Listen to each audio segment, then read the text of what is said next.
اس کا مطلب یہ ہے کہ جتنی قوم ہندوستان کے اندر ہے وہ سب اپنے مذہب سے ناآشنا ہوتا ہے.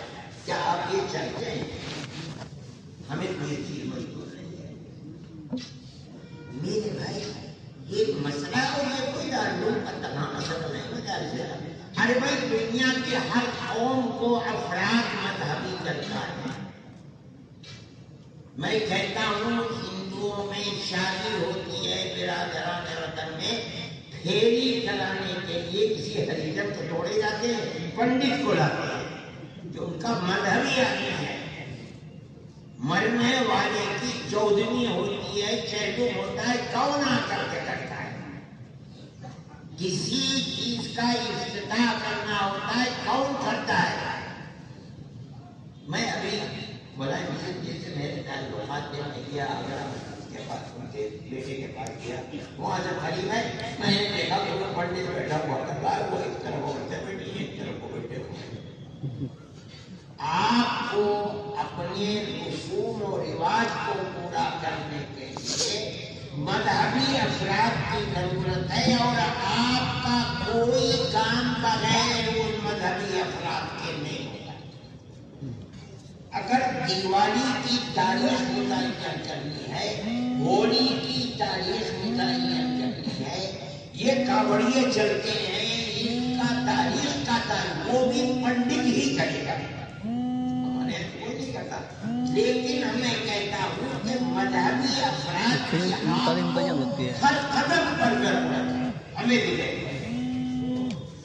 ہمیں روزانہ 5 مرتبہ ہماری لاکھوں مسجدوں کے اندر اذان دینے والے مذہبی فرد کی ضرورت ہے, نماز پڑھانے والے مذہبی فرد کی ضرورت. کیسے کیا ہم اپنے مذہب کو چھوڑ دیں, ہم مسلمان نہ رہے تو آپ ہمیں کیسے اس کا پابند کر دیں گے.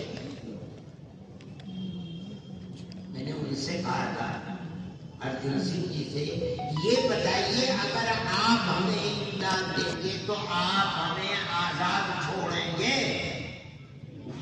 ہمیں یقین ہے کہ آج جو آپ سے امداد لے گا کل آپ اس کی گردن میں زنجیر ڈال دیں گے, اس کے مدرسے کو ختم کر دیں گے, یعنی ہم ضمانت دیتے نہیں کریں گے. میں نے کہا ٹھیک ہے بھائی, آپ جو بات کہہ رہے ہیں مجھے یہ حق حاصل نہیں تو میں یہ کہوں کہ یہ جھوٹ ہے, لیکن مجھے آپ یہ گارنٹی دے دیجئے کہ الیکشن میں 3 سال باقی ہیں, اس الیکشن کے بعد آپ ہی سیدار کی کرسی پر بیٹھے ہیں. آپ یقین کریں آپ نہیں بیٹھ سکتے. مان لیجیے کوئی دوسری پارٹی آ جاتی ہے, وہ کیا کرے گی؟ خاموش بیٹھے رہے. میں نے کہا نہیں ہو سکتا, ہم آج بھی مخالف ہیں, ہم کل بھی مخالف تھے, اور ہم جب تک زندہ رہیں گے مخالفت کرتے رہیں گے. ہم آپ کی امداد سے مدارس کو نہیں چلائیں. جن لوگوں نے چلایا وہ اس کے انجام کو آسان میں بھی دیکھ رہے ہیں, اور وہ دن دور نہیں ہے تو دوسری جگہوں سے وہ بچی رہیں گے. میرے بھائی مدارس اسلامیہ کا ایک کردار ہے. ہم سیاست سے پھوٹی کوڑی کا بھی تعلق ہے. میں آپ سے کہتا ہوں جمعیت علماء ہند ملک کی آزادی سے پہلے اس کے ساتھ علماء تھا. ہم رات اور دن سیاست کے اندر لگے ہوئے تھے, یعنی ملک سے غلامی کی زنجیروں کو توڑو, انگریز کے منہ کو کالا کرو. ہم اس کے لیے قربانیاں دے رہے تھے, یعنی ہم قربانیاں دے رہے تھے. کون ہے جو ان کی مالٹا کی تاریخ کو, جو دارالعلوم کی اپنی تاریخ ہے, کوئی بتا سکتا ہے اس کی مثال؟ ہم نے کیا, یہ ہمارا سیاسی کردار تھا. ہم نے اس کو مذہب اسلام کی بنیاد پر کیا. غلامی کی مخالفت ہمیں مذہب نے سکھائی. ہم کسی دوسرے کو قوم کی غلامی کو قبول نہیں کرتے، خاموش ہو جائیں، سر کو جھکا دیں تاکہ فتنہ برپا نہ ہو. یہ ہو سکتا ہے، لیکن مذہب اسلام کسی دوسری غیر مسلم قوم کی غلامی کو برداشت نہیں کر سکتا. اس نے ہمیں اس کی اجازت نہیں دی. ہمارے اکابر نے انگریز کی غلامی کو قبول نہیں کیا مذہب کی بنیاد پر. اور ہر آدمی کان کھول کر سن لے، میرا یہ دعویٰ 100% درست ہے. جس دن ملک آزاد ہوا اور حکومت ہماری ہوئی، اسی دن کروٹ لے لی اور آزاد اعلان کر دیا کہ آج سے جمعیت علماء ہند اور اس کے لوگ ملک کی سیاست سے قطعاً بے تعلق ہے. ہماری جماعت مذہبی ہے، ہم ہندوستان جو ہمارا ملک ہے اور ہمیشہ کا ملک ہے، ہم وہاں رہنے والے مسلمانوں کی مذہبی ضرورت کو پورا کریں گے، ہمیں کوئی تعلق سیاسی سے نہیں. کون ہے مائی کلار جو اس چیز کو پیش کرتے؟ لوگوں نے سر ڈال دیے اور اس 75 سال کے اندر کتنی دولت حرام کوئی حرام نہیں. ایک آدمی 50 ہزار کروڑ روپیہ ملک کا لے کر کے دنیا کے دوسرے ملکوں کے اندر پڑا ہوا ہے. کسی مسلمان کا نام تو لیتے ہیں ہم نے ملک کے ساتھ وفاداری کا عہد کیا ہے اپنے مذہب کی بنیاد. ہمارا کوئی تعلق سیاسی تو مذہبی لوگ ہیں. ہم مذہبی ضرورت کے لیے قوم کو افراد پیدا کر کے دیتے ہیں. میں نے جیسے کہا کہ ہم امام دیتے ہیں، مؤذن دیتے ہیں، مفتی دیتے ہیں، قرآن پڑھنے والا دیتے ہیں. ہماری مذہب کی بنیاد کیا ہے ان کے اندر؟ میں کہہ رہا ہوں بابا کے دو کہہ رہا ہوں، اور اس پیغام کو چاہے دنیا میں جہاں تک پہنچائیں. اگر ہمارا کوئی تعلق سیاست سے ہوتا یا ہم نے ملک کی آزادی ملک کے اقتدار میں حصے دار بننے کے لیے کی ہوتی، تو ہم ملک کی آزادی کے بعد ملک میں سیاست کے کسی عہدے کے تو دعوے دار بنتے. لیکن جمعیت علماء کے اجلاس میں کلکتے میں اعلان کر دیا گیا کہ جمعیت علماء کا سیاست سے کوئی تعلق نہیں. ہم نے جو کچھ کیا اپنے مذہب کی دعوت پر کیا ہے کہ ملک غلام ہے، ہم دوسروں کے غلام ہیں، ہم اس غلامی کو برداشت نہیں کرتے. ملک آزاد ہو گیا، ہمارا مذہبی جذبہ پورا ہو گیا، ہم اب بیٹھے ہوئے ہیں اپنے مذہب کی حفاظت کریں گے. ہم نے مدارس اسلامیہ سے جو سیکھا ہے، پڑھا ہے، لیا ہے، اپنے اساتذہ کی تربیت سے جو کچھ اپنے دماغ اور رگ و ریشے میں اتارا ہے، مذہب اول اور آخر پیدا ہونے سے لے کر قبر میں جانے تک پہنچ جائے. جمعیت کا اس کا بی جے پی کا خاص شاہ جان دو بی جے پی کا اچھے تعلقات میں ہیں. بی جے پی میں ٹچ ہے بڑھیا.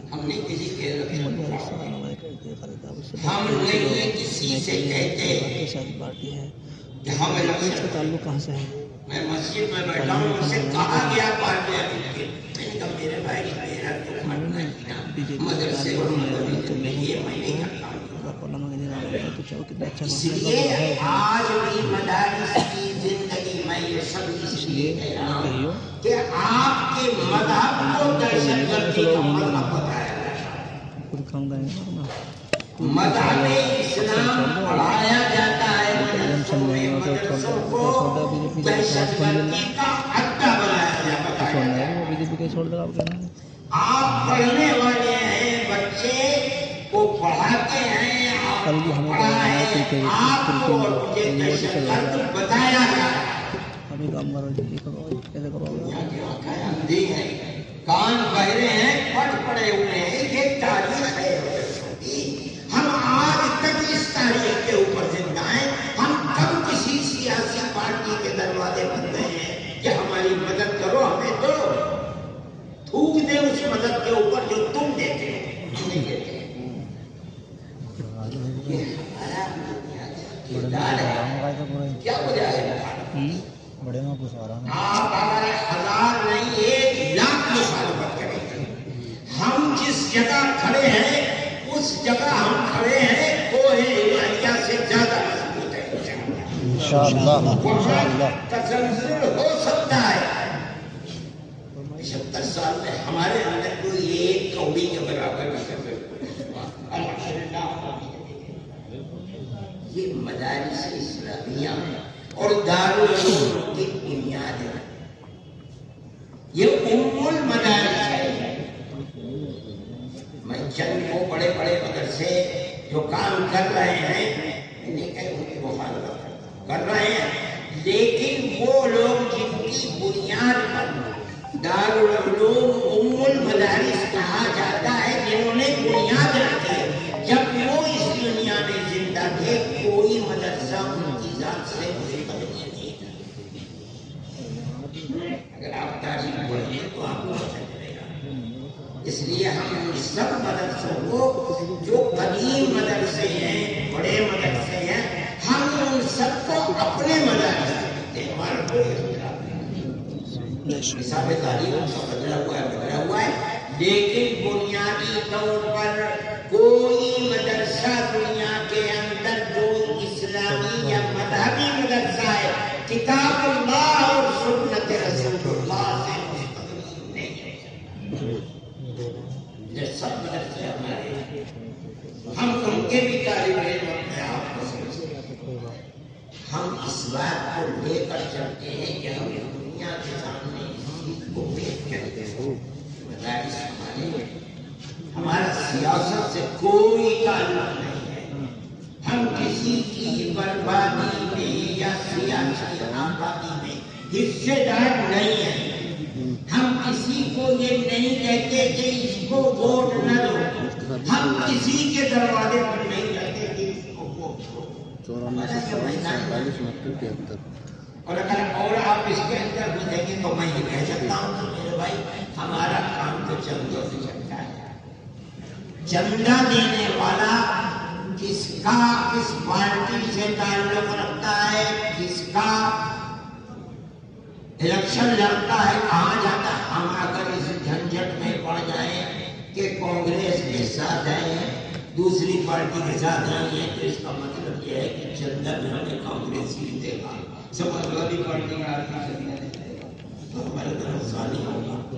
لیکن ہم کسی پارٹی کے ساتھ نہیں، تاکہ ہر پارٹی کا آدمی ہمیں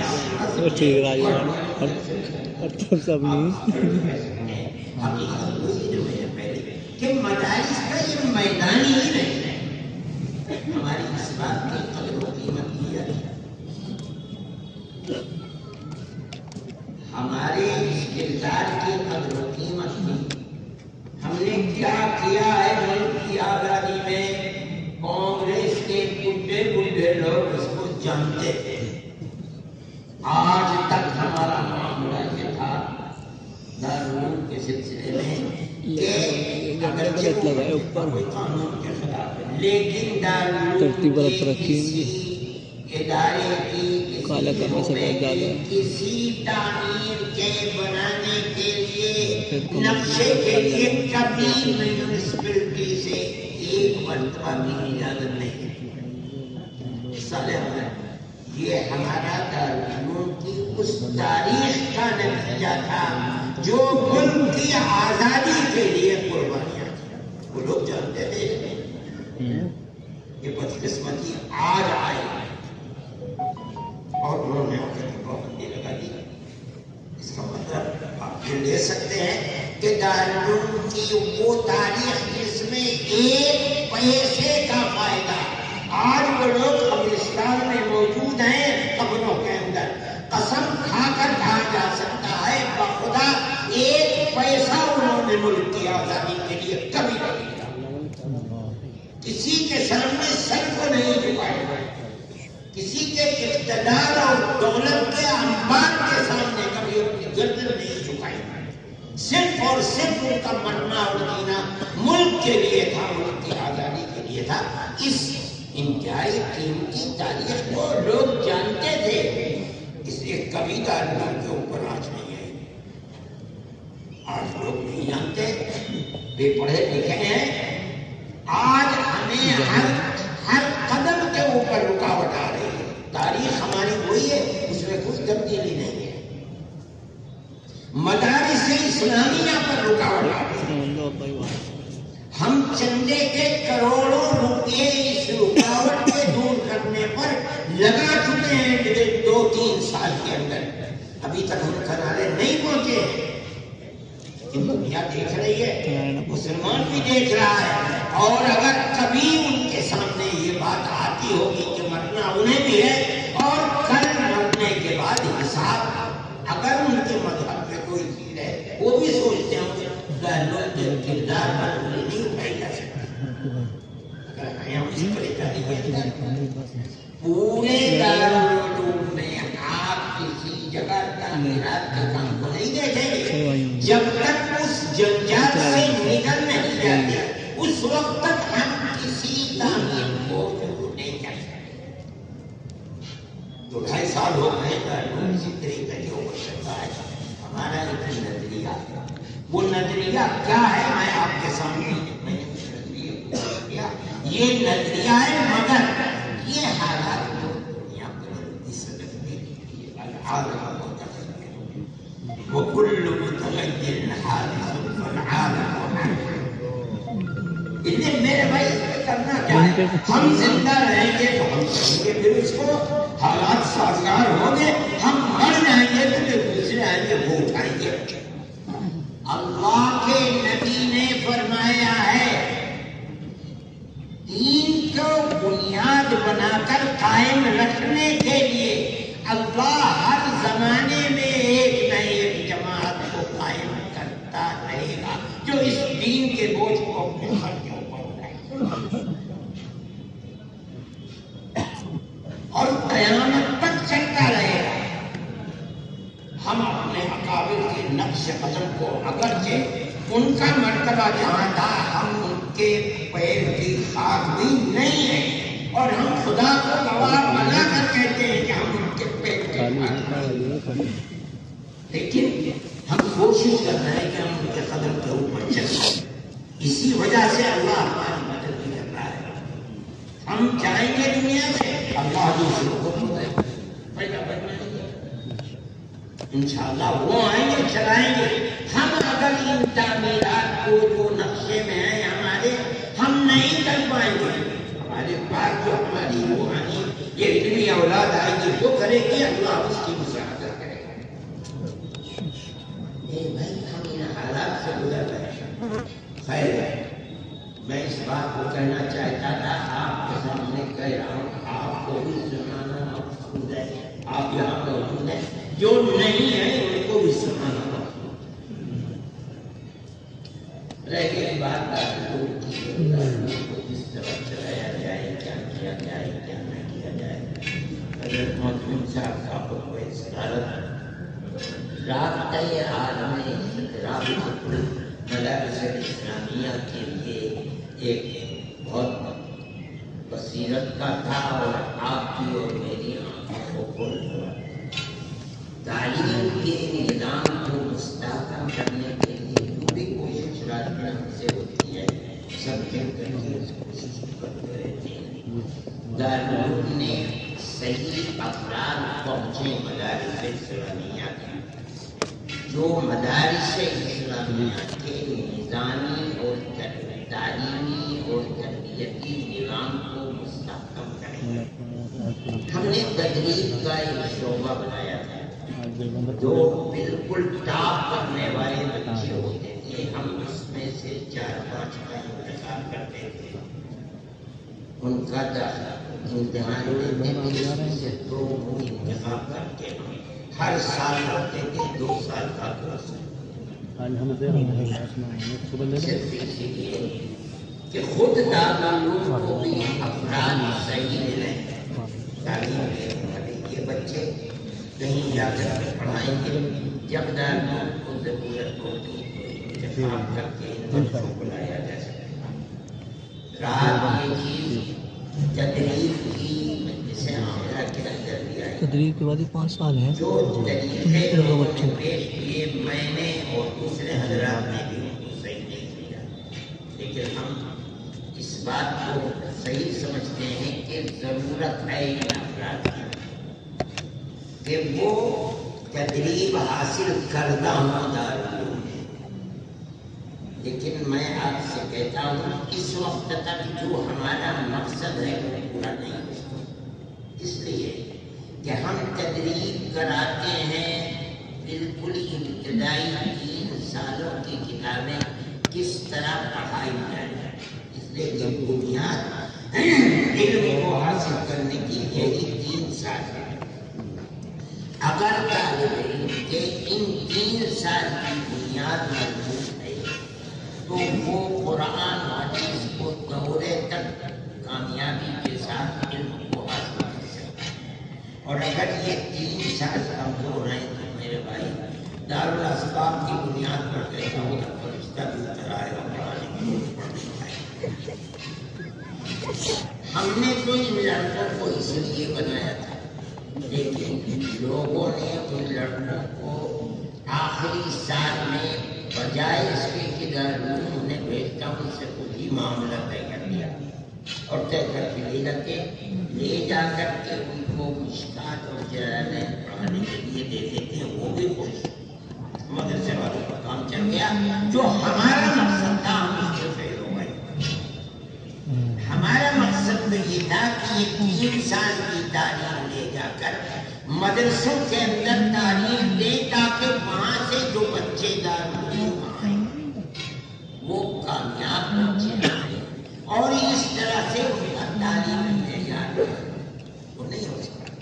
مطالبہ ہے، میں نے حضرت مفتی صاحب سے کہا کہ ہم اس کی کوشش کریں گے کہ اب مجلس شورا کے اندر ہم ان کی تعداد کو بڑھانے کی کوشش کریں کہ مطالبہ جو ہے وہ مطالبہ دارالعلوم پورا کر سکے.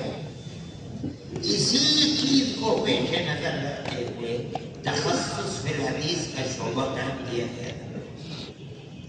آج سے تقریباً 15-20 سال پہلے اس کے اندر ہمارے سب کے علمی اور خاص طریقے پر علم حدیث کے اعتبار سے خداداد صلاحیت کے عامل حضرت مولانا رحمۃ اللہ صاحب عالمی ہیں. وہ باوجود ضعیف ہو چکے ہیں، اس وقت تک وہ پڑھا رہے ہیں. اس کے اندر بعض دوسرے اساتذہ بھی ہیں جو پڑھا رہے ہیں. اسی کے ماتحت اب پھر ضرورت پیش آئی کہ دارالعلوم کو مفتی کی ضرورت ہے، مفتیوں کی ضرورت ہے، مگر ایسے مفتی جو دارالعلوم کی ضرورت کو پورا کر سکیں. بہت قدر کابش کے باوجود بھی نہیں مل پا رہا. تو مچھر پیدا ہو رہے ہیں. آئندہ سال سے انشاءاللہ دارالعلوم کے اندر تخصص والے طلبا جو بہت اچھے ہوں گے، ان کے نتیجے اچھے ہوں گے، ہم ان میں سے ہر سال 2 طالب علم کا انتخاب کریں گے. آپ سمجھے ہم انشاءاللہ ان کو 4 ہر سال میں 4 تک کئی سال کے لیے 2 سال کے لیے، یعنی ہر سال 8 طالب علم، یعنی ہر سال میں اس کے بعد 8 لڑکے. اور دارالعلوم ہر طالب علم کو ماہانہ کھانا رہنا اور اس کے بعد دارالفتاء میں اساتذہ افتاء کے ساتھ رہ کر کے تربیت حاصل کر ہر مہینے 10,000 روپے دیا انشاءاللہ. یعنی یہ 2 سال کے بعد 8 لڑکے ہمیشہ رہا کریں گے، ہر مہینے میں 80,000 روپے دے گا. جب دارالعلوم کو ضرورت پڑے گی ان میں سے کسی کا بھی ہاتھ پکڑ کے اپنی ضرورت کو پورا کرنے کے لیے، ورنہ یہ جہاں جائیں گے افتاء کے کام.